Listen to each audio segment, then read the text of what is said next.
ఆంధ్రప్రదేశ్ రాష్ట్రంలో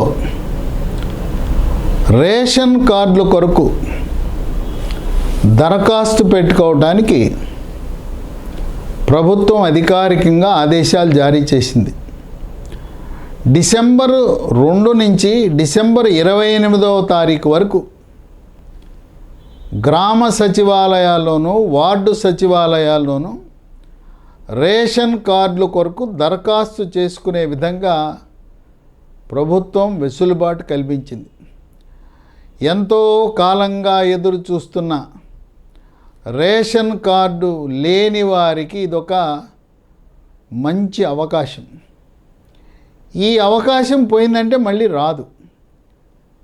కనుక మీరు ఇతర రాష్ట్రాలలో నివసిస్తున్నా కూడా అవసరమైతే ఒకసారి మీ సొంత గ్రామానికి వెళ్ళి రేషన్ కార్డు దరఖాస్తు పెట్టుకోవాల్సిన అవసరం ఎంతైనా ఉంది. అప్పుడు జగన్మోహన్ రెడ్డి ప్రభుత్వం ఉన్నప్పుడు జగన్మోహన్ రెడ్డి బొమ్మేసి ఆయన వైఎస్ఆర్సీపీ పార్టీ రంగులు రేషన్ కార్డులకు పులిమి అవి పంపిణీ చేయటం జరిగింది. ఇప్పుడు గతంలో ఇచ్చిన జగన్మోహన్ రెడ్డి బొమ్మతో ఉన్న రేషన్ కార్డులన్నీ రద్దు, అవి చెల్లుబాటు కావు. కనుక ఇప్పటికే మీకు రేషన్ కార్డు ఉన్నా మీరు వెంటనే కొత్తగా జారీ చేయబడుతున్న రేషన్ కార్డు మీరు పొందాలి. దరఖాస్తులు 28 డిసెంబర్తో ముగిసినా సంక్రాంతి పండుగ నుంచి మొదలవుతాయి.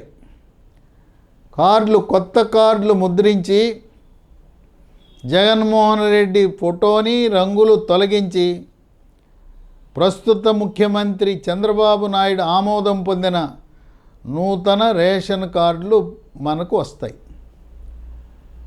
కనుక కొంతమంది ఆంధ్రప్రదేశ్ రాష్ట్రంలో కాకుండా ఎక్కడో వేరే చోట ఉన్నవాళ్ళు కూడా కొత్త రేషన్ కార్డులు, అంటే మీకు రేషన్ కార్డు ఉంది కానీ కొత్తగా ప్రింటింగ్ మాత్రం కొత్తది, రేషన్ కార్డు అదే, నంబర్ అదే, మరి ప్రింటింగ్ నూతన నమూనాలో ప్రింట్ చేసిస్తారు. తర్వాత ఎప్పుడో వచ్చి నాకు ఇమ్మంటే అప్పుడు కుదరకపోవచ్చు. ఇదే కాకుండా కుటుంబంలో ఒక కొడుకు పెళ్ళవుతుంది. మరి కొడుకు పెళ్ళయిన తర్వాత వాళ్ళు వేరుపడతారు కదా, అట్లా వేరే రేషన్ కార్డు కుటుంబం నుంచి పెళ్ళైపోయి ఆడపిల్లేమో అత్తవారింటికి వెళ్తుంది. ఈ ఆడపిల్లని ఇక్కడి నుంచి తొలగించి కన్నవారింట్లో తొలగించి అత్తవారింట్లో చేర్పించే ప్రక్రియ ఇప్పుడు దీంట్లో చేయొచ్చు. ఇప్పుడు చేయకపోతే తర్వాత కుదరదు.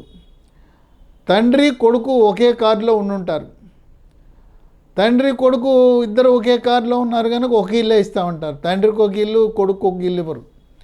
కనుక వివాహమైన కొడుకు తనకంటూ వేరే రేషన్ కార్డు దరఖాస్తు పెట్టుకోవడానికి ఇదొక సదవకాశం. సరే, పిల్లలు పుట్టుంటారు, పాత రేషన్ కార్డులో పిల్లలు లేరు, ఆ పిల్లల యొక్క బొమ్మ రేషన్ కార్డులో లేకపోతే ఆరోగ్యశ్రీకి వెళ్ళినప్పుడు హాస్పిటల్ వాళ్ళు ఈ రేషన్ కార్డులో ఈ పిల్లవాడి బొమ్మ లేదంటారు. కనుక మీకు రేషన్ కార్డు ఇచ్చిన తర్వాత పుట్టిన పిల్లల యొక్క ఫోటోలను జతపరచడానికి కూడా ఇది ఒక మంచి అవకాశం. అంతేకాదు, మన పేరు, ఊరు, ఇంటి పేరు, మన పుట్టిన తేదీ, అనేకమైన తప్పులు ఉన్నాయి రేషన్ కార్డులో. ఆ తప్పులన్నీ సవరించుకోవడానికి డిసెంబర్ 2 నుంచి 28 వరకు ఒక సదవకాశం.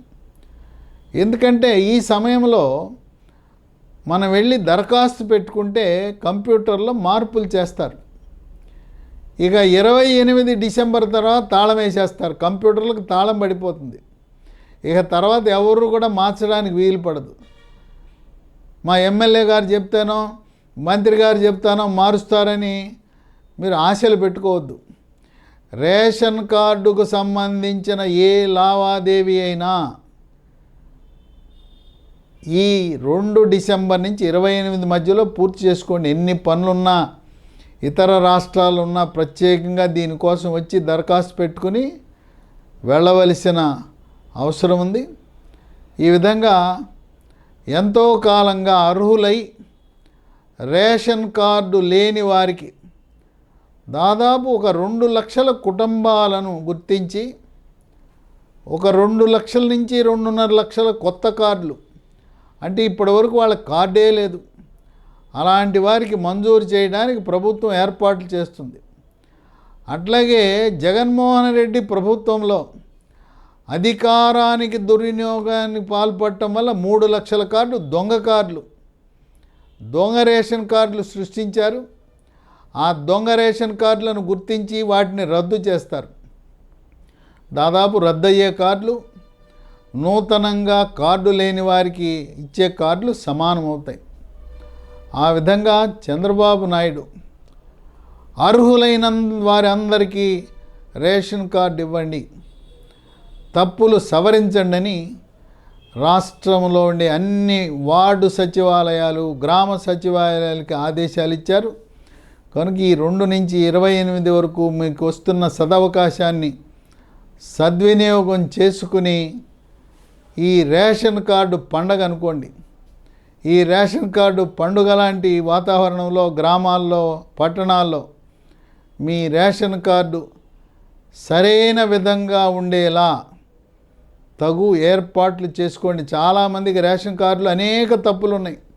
వయసు తప్పు, పేరు తప్పు, భర్త పేరు తప్పు, తండ్రి పేరు తప్పు, ఇంటి పేరు తప్పు, మండలం తప్పు, గ్రామం పేరు తప్పు. ఇలాంటి తప్పులన్నీ సవరించుకోవటానికి ఒక మహదావకాశంగా భావించండి. సంక్రాంతి పండుగ తర్వాత కార్డు లేకుండా కొత్తగా మంజూరైన వారికి జగన్మోహన్ రెడ్డి బొమ్మ తీసేసి నూతనంగా ప్రింటింగ్ చేసిన కార్డులు పొందడానికి మీరందరూ కూడా సిద్ధంగా ఉండి ఆ కార్డులను భద్రంగా దాచుకోవలసిన ఆవశ్యకత ఎంతైనా ఉంది.